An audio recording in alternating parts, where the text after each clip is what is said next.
Hello friends, myself Dr. Vaishali Vasavda. I welcome you all on my channel. So today we will discuss about embryo development on 13th day. So in this video we will explore about progression of trophoblast and yolk sac formation. So usually 13th day embryo development पे ये दो main event होती है trophoblast and yolk sac formation. So, surface defect in the endometrium heals by 13th day. So यहाँ पे ये जो picture आपके स्क्रीन पे डिस्प्ले हो रहा है उसमें बॉटम में ये जो सेल्स है जहाँ पे एक्स्ट्रा सीरोमिक मेम्ब्रेन लिखा हुआ है उसके जस्ट अबोव में एक स्पेस है, तो वो स्पेसिफिक स्पेस जो है वो है सरफेस डिफेक्ट और वो 13th डे पे हील हो जाती है. Implantation site bleeding near 28th day can lead to inaccuracy in determining the delivery date. So ये जो सरफेस डिफेक्ट होती है वहाँ से उस पर्टिकुलर स्पेस में से ये जो लेक्यूने है ट्रोपोब्लास्टिक लेक्यूने जो ऑरेंज कलर के जो स्ट्रक्चर्स है उसमें ब्लड सर्कुलेशन ज़्यादा होने की वजह से कई बार कुछ पेशेंट्स में क्या होता है उस सरफेस डिफेक्टेड सरफेस में से ब्लीडिंग भी होता है, तो वो ब्लीडिंग जो है वो पर वजाइनली पेशेंट फील कर सकता है, तो उसकी वजह से final date for delivery decide करने में कंफ्यूजन्स हो सकते हैं.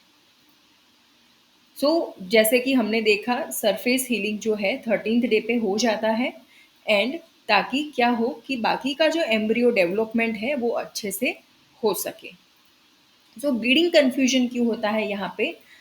इम्प्लांटेशन साइट पे जो ब्लीडिंग होता है वो यूजुअली इंक्रीज्ड ब्लड फ्लो की वजह से होता है, और वो जो लेक्यूनर स्पेसेस जो हमने देखी थी पिक्चर में ऑरेंज साइड पे, वहाँ से ये जो ब्लड है वो स्पेसिफिक लेक्यूनर स्पेस में से ये जो ब्लड है वो स्पेल होता है यूटेराइन कैविटी में और फिर थ्रू वजाइना वो एक्सपेल होता है और पेशेंट को ऐसा लगता है कि उसे नॉर्मल मेंस्ट्रुअल ब्लीडिंग हो रही है, ताकि जब वो एक्सपेक्टेड डिलीवरी डेट के लिए last date of menstrual cycle देखे तो उसमें मिस्टेक आ सकती है. Next is trophoblast and villus structure. Trophoblast जो है, ट्रोपोब्लास्ट जैसे हमने पिछले वीडियोस में देखा था सिंसिटियो ट्रोपोब्लास्ट एंड साइटोट्रोपोब्लास्ट, ये जो पिक्चर में ये जो डार्क ग्रीन पोर्शन है वो सिंसिटियो ट्रोपोब्लास्ट का पोर्शन है और ये जो लाइट ग्रीन का पोर्शन के जो सेल्स जो आप स्पेसिफिक सेल्स ऑब्जर्व कर पा रहे हो वो है साइटोट्रोपोब्लास्ट. तो धीरे धीरे करके उसमें से विल्लस स्ट्रक्चर फॉर्म होना स्टार्ट हो जाएंगे, जैसे primary secondary and tertiary villus. सबसे पहले प्राइमरी विल्लाई फॉर्म होगी, तो क्या होगा यहाँ पे थ्रू सेल्यूलर डिफ्रेंशिएशन ये जो प्राइमरी विल्लाई है वो फॉर्म होगी. तो अब ये सेल्यूलर डिफ्रेंशिएशन क्या है? साइटोटोपोब्लास्ट जो सेल्स होते हैं, अब ये पिक्चर में आप देख पा रहे हो कि जो वेल डिफ्रेंशिएटेड साइटोट्रोपोब्लास्ट का जो लेयर है वो यहाँ पे थोड़ा सा अल्टर हुआ है. तो ये जो साइटोट्रोपोब्लास्ट सेल्स है they proliferate locally and create primary villi through differentiation into cellular columns covered by syncytium. ऐसे वो सेल्स का जो लेयर है वो इस तरीके से वो सेल्स डिफ्रेंशिएट होते हैं, उसमें ऐसे नॉचेस बन जाते हैं जिस तरीके से आप ऑब्जर्व कर पा रहे हो पिक्चर में, और वो ऑब्वियसली ये जो डार्क ग्रीन पोर्शन है जो सिंसिटियो ट्रोपोब्लास्ट है उससे कवर्ड रहते हैं, और इस तरीके से ये जो विल्लस फॉर्म हुई वो हुई प्राइमरी विल्लाई. इवन यहाँ पे नेम भी दिया गया है प्राइमरी विल्लाई का.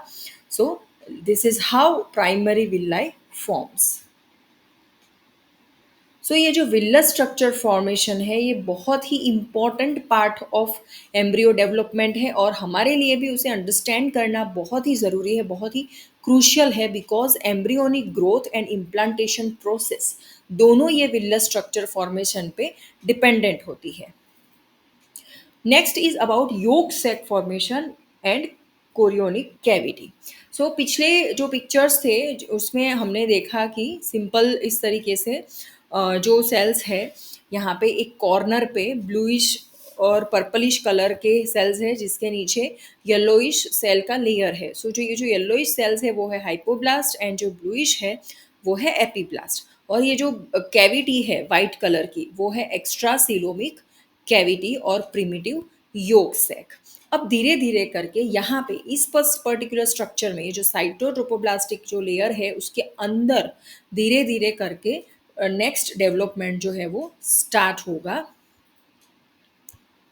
सो in that in the meantime, the hypoblast produces additional cells that migrate along the inside of exocoelomic membrane. So ये exocoelomic membrane कहाँ होती है?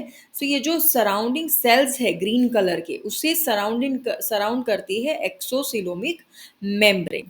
So ये जो yellowish structure है यहाँ पे वो है hypoblast. सो वो धीरे धीरे करके एक्सोसिलोमिक मेम्ब्रेन में माइग्रेट होते हैं और वहाँ से फिर उसका अंदर का जो स्ट्रक्चर है वहाँ से धीरे धीरे करके उसका प्रोलिफरेशन होता है and gradually new cavity form होती है exocoelomic cavity and this cavity is known as secondary yolk sac और definitive yolk sac.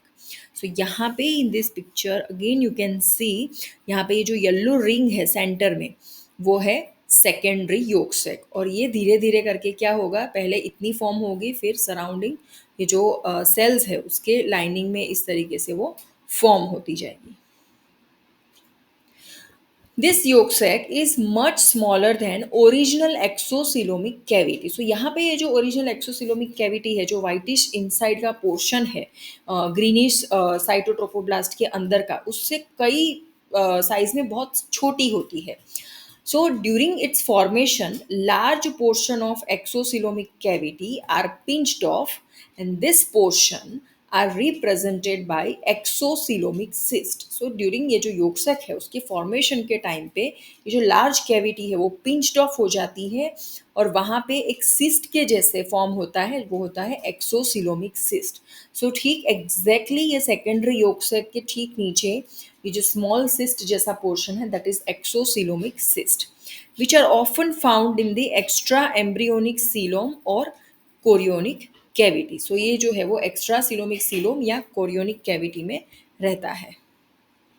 So meanwhile, the extracoelomic coelom expands and form a large cavity that is the chorionic cavity. So यहाँ पे धीरे धीरे करके ये जो extracoelomic coelom है वो expand होगा और chorionic cavity जो है वो form होगी।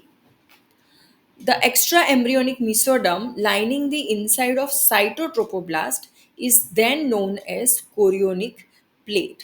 Then this extraembryonic जो mesoderm है जो inside of cytotrophoblast line करता है उसे कहेंगे chorionic plate. ये जो greenish light greenish ये जो structure है cytotrophoblast की उसके अंदर ये जो lining है these linings are nothing but chorionic plate. The only place where extraembryonic mesoderm traverses the chorionic cavity is the connecting stalk. So एक ही प्लेस है जहाँ पे ये जो प्लेट है वो क्रॉस होती है या डिस्टर्ब होती है that is the connecting stock. So top के ऊपर आप एक स्पेसिफिक डॉटेड लाइन का स्ट्रक्चर देख रहे हो जहाँ पे एमनियोटिक कैविटी जो है ये जो bluish cell and yellowish cells की जो लाइनिंग है वो साइटोट्रोपोब्लास्ट के साथ कनेक्ट हो रही है। यहाँ वहाँ पे लिखा भी हुआ है कनेक्टिंग स्टॉक।